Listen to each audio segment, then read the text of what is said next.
Breaking news tonight, an arrest has been made in the March 29th shooting of a high school student. You may remember 15-year-old Preston Grisgoric was shot and killed outside of his Spokane Valley apartment. The Spokane County Sheriff's Office says a 19-year-old has been taken into custody and was arrested on first-degree murder charges this afternoon.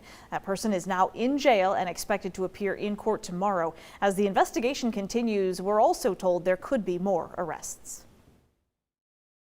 Let's set a date. June 15th, it's time to fully reopen. Let's do it by June 15th. Meantime, the Washington Hospitality Association is calling on Governor Jay Inslee to release a plan for reopening the state by June 15th.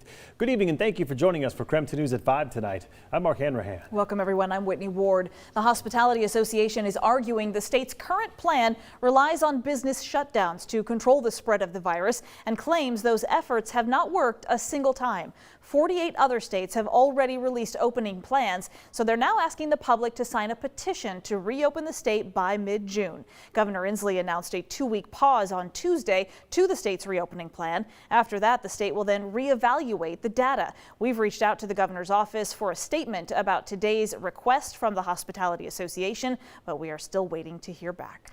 Meanwhile, the push was on today to get hospitality workers vaccinated. David's Pizza and the Washington Department of Health just wrapped up a vaccine clinic that included free pizza with each shot.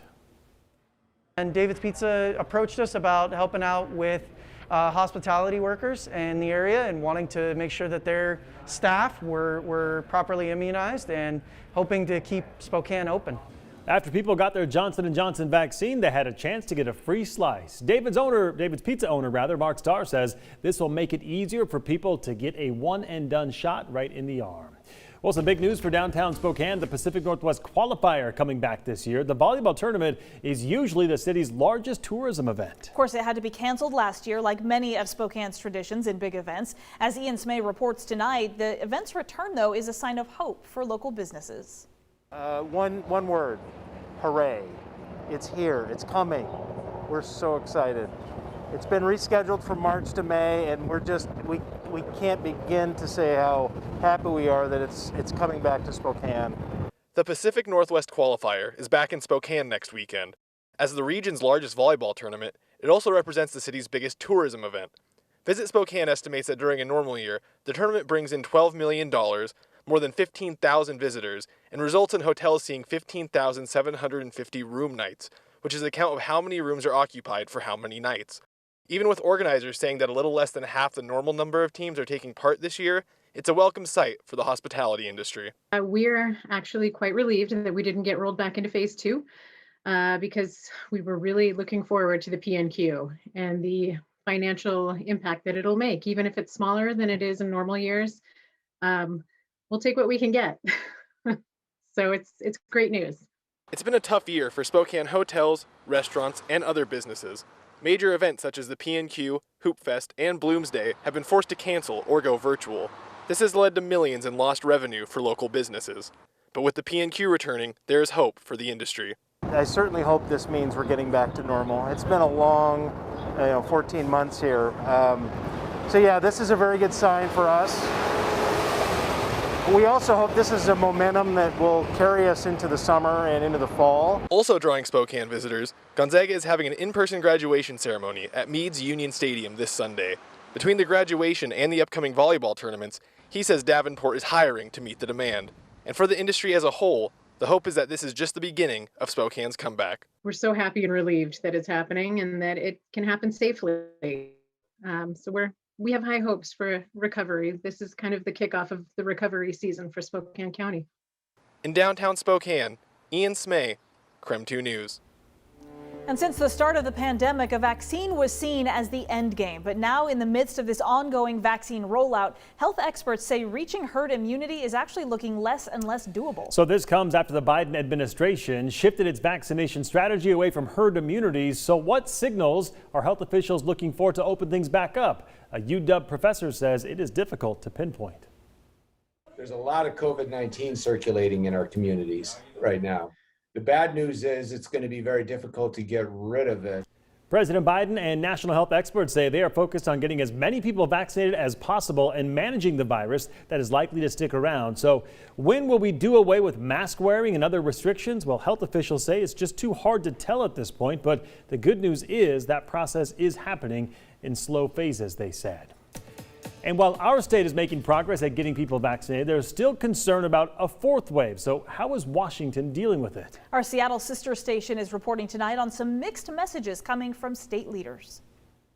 Let's go back to Tuesday morning. Good morning, my fellow Washingtonians. Governor Jay Inslee pressing pause on changes to our reopening plan.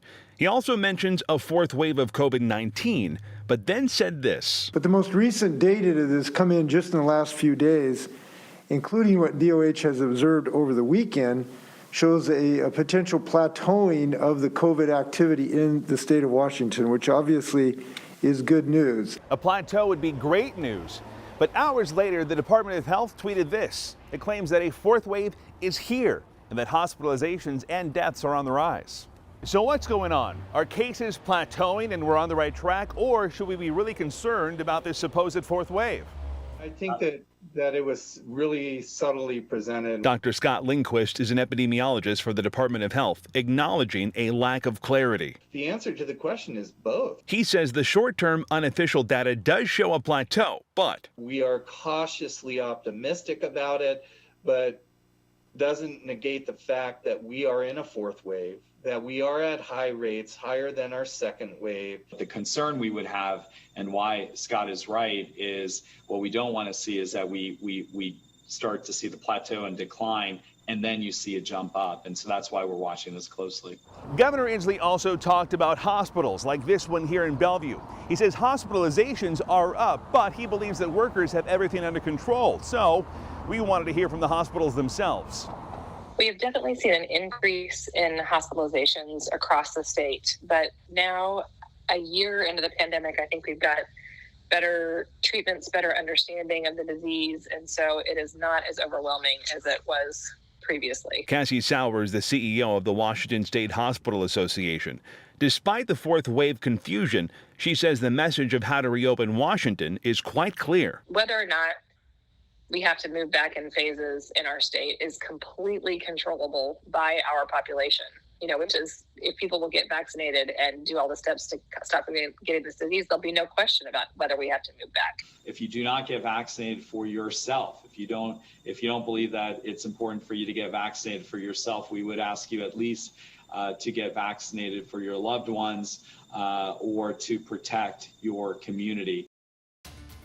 Well, tonight, an exclusive investigation on KREM 2 following a coronavirus outbreak on school buses in Spokane. That outbreak caused a lot of concern, especially for parents as well as school staff. In an email between Spokane Public Schools and Durham Bus Services, one bus route was flagged over concerns over and over. So that is the video we are showing in this story. In the 17 hours worth of video that we obtained, one Durham bus driver did not follow the majority of safety guidelines established by the state.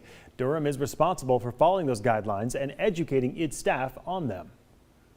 It makes me really want to be able to stand up in front of somebody, a judge, a lawyer, scream it from the rooftops that our children are not safe.